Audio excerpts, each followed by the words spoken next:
if the West deployed all their most advanced weapons, do you think Ukraine would win the war in a matter of 1 or 2 years?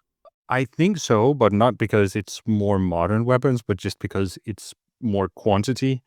Um, so one of the reasons why the war has ended up in this kind of quagmire that it is in is because the West has been very cautious to deliver more capabilities. So I think that's one of the reasons. And therefore, just obviously, if Ukraine was given more technology, it wouldn't necessarily have to be the most modern technology. Actually, very much of what we're talking about that would really make a difference are these long range missiles that were produced maybe in the 90s, but that would just make a difference if Ukraine had that kind of reach with combined with those kinds of warheads.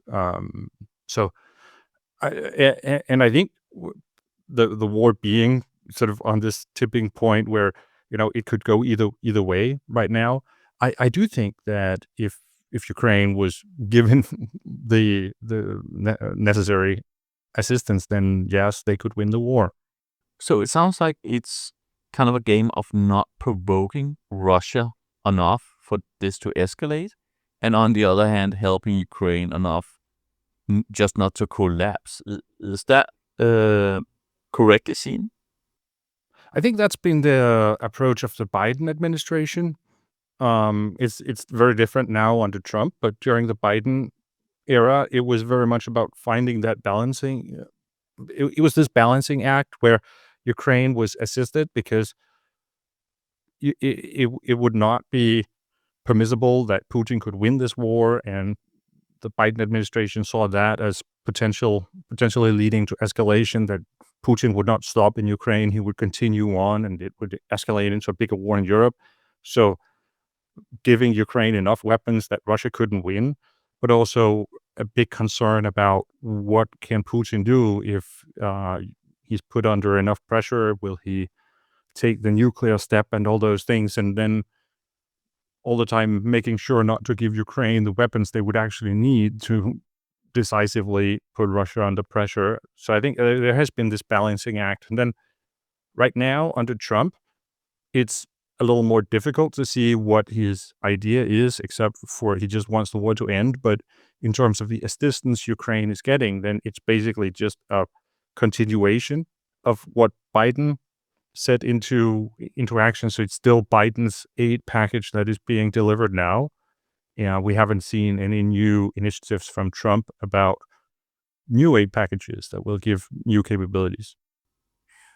So in terms of end games, I mean, what would Biden's end game then be? I think the idea was that over time, Russia would just get so tired of this that they would stop attacking. And then that would be how the war would end. So basically, Putin would eventually discover that this is not good for Russia. So let's end it there and find a different way that can be better for Russia in the long term. I think that was Biden's idea, that just Putin will get to his senses. And we can say that Trump basically has the same idea, that it should be obvious to Putin that this is a bad idea, so he should just stop attacking, and then the war is over. I think it's a very naive way to look at what the Russians are doing, and unfortunately, I think we are, we are in this for a longer, it's a longer perspective here, and Russia is really fighting for great power status, and if they just stop fighting where it is right now, then from a Russian perspective, they actually lost the war.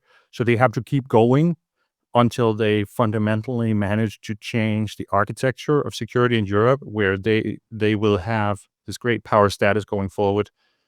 And that requires them to keep fighting, at least for now.